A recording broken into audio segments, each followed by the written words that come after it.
Hello everyone, welcome to my channel. कैसे हैं आप सब? होप सो सब बढ़िया होंगे।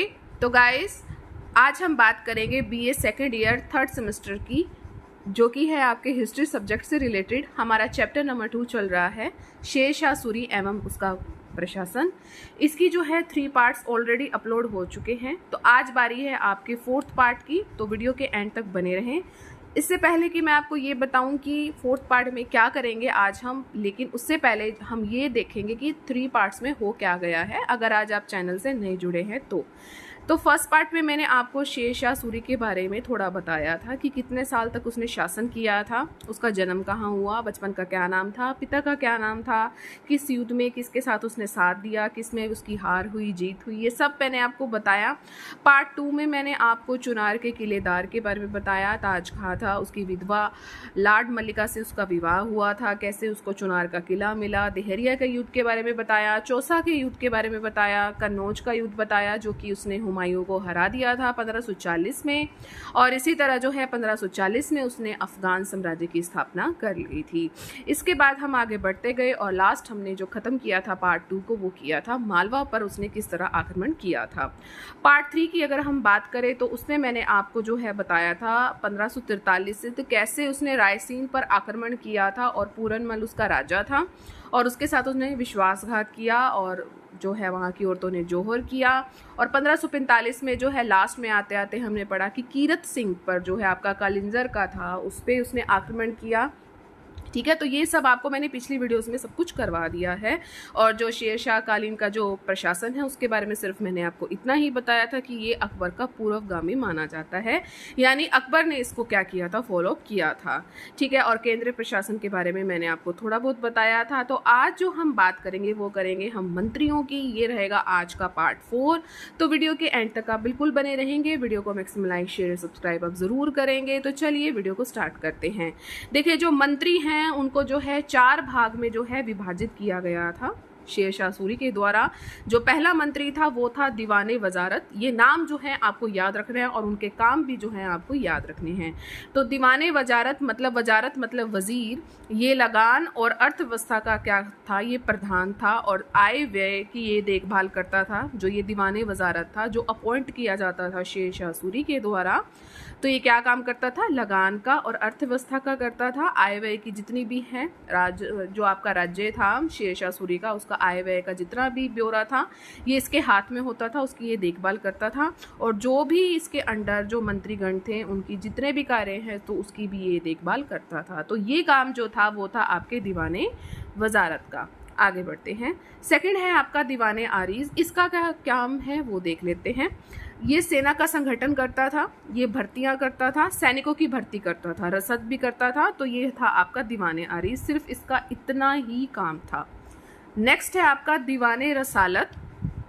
ये विदेश मंत्री की भांति जो है ये कार्य करता था। दीवाने रसालत ये अन्य राज्यों से पत्र व्यवहार, उनसे संपर्क भी करता था। जो कि कोई भी काम हो आपको उनको पत्र भेजना है तो ये जो सारे काम होते थे और संपर्क करना हो तो ये सारे काम कौन करता था, ये मंत्री करता था, दीवाने रसालत। और राज्य के जितने भी दिए जाने वाले दान हैं उनकी भी देखभाल ये रसालत करता था। रसालत से आप जो है याद कर सकते हो, रसीद देते हैं ना जब कोई दान देता है, तो इस तरह जो है आप याद कर सकते हैं कि राज्य के दिए जाने वाले दान को की ये देखभाल करता था रसालत। ठीक है, आगे बढ़ते हैं। 4th जो आपका मंत्री है वो है दीवाने इंशा। कौन है? दीवाने इंशा। जितने भी सुल्तान के आदेश लिखे जाते थे उसका लेख रखना था, राज्य के विभिन्न भागों में उसकी सूचना को पहुंचाना था, ये काम इसका होता था, दीवाने इंशा।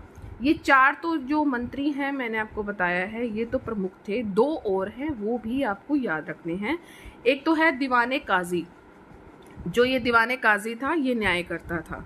ठीक है, एक है ना कहावत, मियाँ बीबी राजी तो क्या करेगा काजी। ठीक है, लेकिन वो शादी के लिए था, लेकिन यहाँ पर ये न्याय कर रहा है, तो दीवाने काजी। एक है दीवाने बरीद। बरीद का क्या काम होता था, बरी कर देना, मतलब राज्य के गुप्तचर विभाग गुप्तचर का काम क्या होता था कि मतलब कि गुप्त तरीके से कोई जो आपकी जितनी भी इंफॉर्मेशन है वो राजा तक पहुंचाना, और राजा उसको बरी कर देता था। तो इस तरह का ये जो है कहानी बना के आप इस चीज़ को याद कर सकते हैं कि दीवाने बरीद का क्या काम होता था। राज्य के गुप्तचर विभाग होते थे और डाक व्यवस्था की भी जो भी देखभाल होती थी तो वो यही करते थे दीवाने बरीद। ठीक है, तो इतने मंत्री जो हैं आपको याद रखने हैं, उनके नाम याद रखने हैं।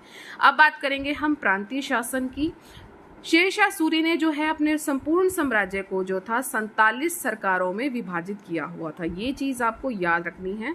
47 सरकारों में शेरशाह सूरी ने अपने पूरे साम्राज्य को विभाजित कर रखा था। और जो भी हमें इंफॉर्मेशन मिली है प्रांतीय प्रशासन की शेरशाह सूरी की, वो बहुत ही कम पता लगी है कि वो कैसे मैनेज करता था। लेकिन जितना भी पता लगा तो उसमें हमें सिर्फ इतनी बात ही पता लगी कि जो शेरशाह सूरी है उसने सिर्फ और सिर्फ जो है बंगाल को जो है टारगेट किया हुआ था। वो पढ़ते हैं हम आगे। शेरशाह के समय में एक तो जो भी आपके हिंदू राजा थे, उनके जितने भी राज्य थे जिन्हें आधिपत्य स्वीकार करने के बाद जो है वापस कर दिया गया था। जो भी आपके हिंदू राजा थे, उनके जितने भी राज्य थे, उनको अपने अधीन करके उनको वापस कर दिया गया था। इसके अतिरिक्त ऐसे सूबे थे जिसे इक्ता कहकर पुकारते थे, जिसमें फौजी, गवर्नर और सूबेदार की नियुक्ति जो थी की गई थी। ठीक है, सूबे और उनको क्या कहा जाता था, इक्ता, ये उनकी वर्डिंग्स हैं। और इनमें क्या होता था, इनमें आपके फौजी गवर्नर होते थे और सूबेदार होते थे।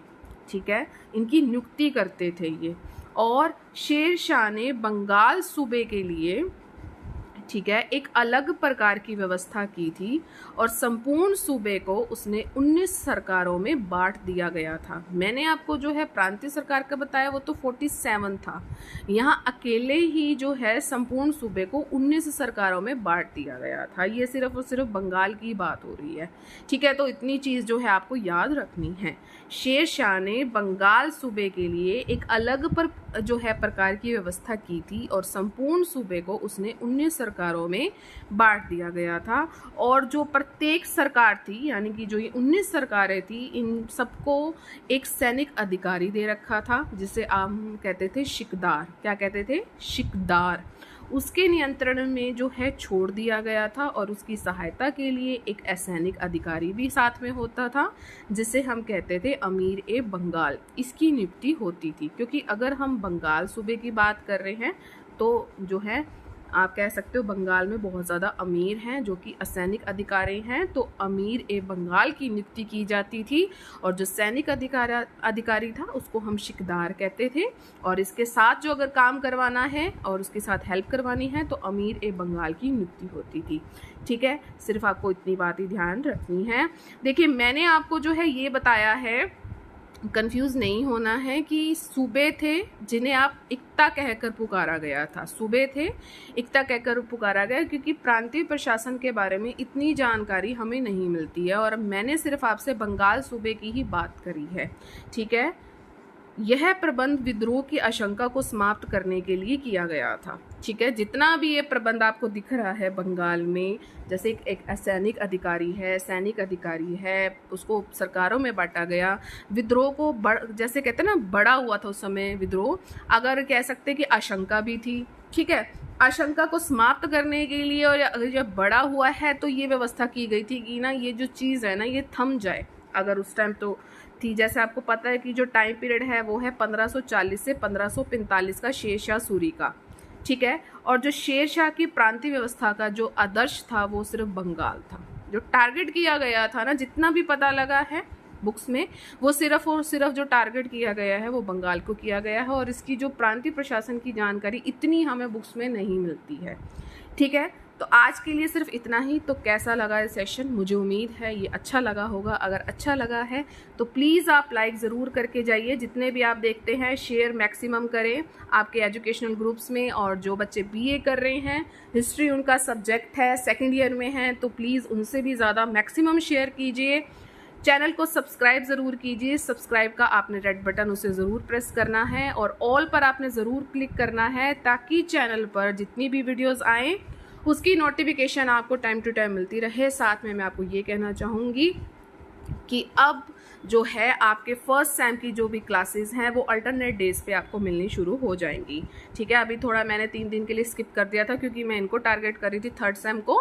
तो अब फर्स्ट सेम की भी जो क्लासेस है आपको अल्टरनेट डेज पे मिल जाएंगी। और एक जो है आपका हिट टॉपिक जो मैं आपको प्रेजेंट करने वाली हूँ वो सबको ही देखना है, मानव की उत्पत्ति ये कैसे हुई, ये आपको जानना बहुत ज़्यादा ज़रूरी है। ठीक है, अगर आप हिस्ट्री पढ़ रहे हो तो फर्स्ट चैप्टर ही आपका यही है। ये वैसे तो एमए के स्टूडेंट्स के लिए है, लेकिन अभी के स्टूडेंट्स भी इनको देखेंगे क्योंकि ये बहुत ज़्यादा ज़रूरी है, आपके कॉम्पिटिटिव एग्जाम के लिए भी बहुत ज़्यादा ज़रूरी है। ठीक है, चलिए मिलेंगे अपने नेक्स्ट सेशन में। Till then thank you so much for watching, bye bye guys and take care.